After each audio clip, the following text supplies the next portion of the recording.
आपको कुछ बनाना सिखाऊंगा। आज मैं कुछ मैजिक नहीं दिखाऊंगा आपको। गेस करो क्या? चलो अब मैं आपको बता ही देता हूँ कि आज मैं क्या करने वाला हूँ। आज मैं एप्पल ट्रे से वेस्ट आउट ऑफ बेस्ट बनाऊंगा।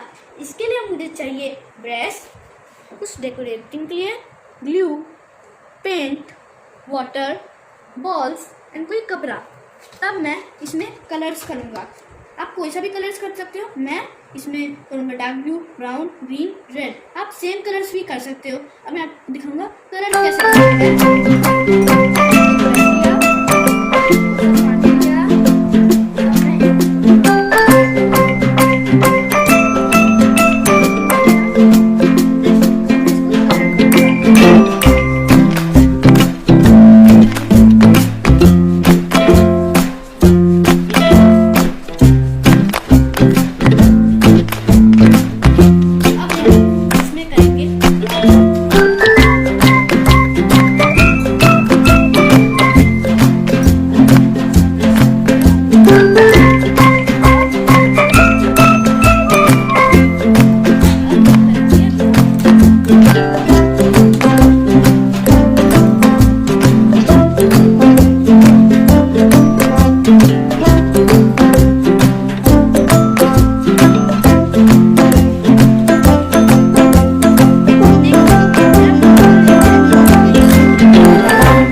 रखूंगा।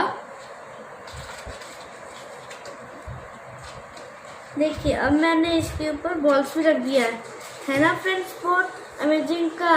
इसके अंदर आप बॉल्स भी रख सकते हो, कॉइन्स भी रख सकते हो और ज्वेलरी भी रख सकते हो। मैंने इसको सजा भी दिया है अच्छे से। अगर आप भी अपने घर पे इसको बना सकते हो। अगर आपको ये वीडियो अच्छा लगा तो इसको कीजिए like, subscribe and share. Bye bye.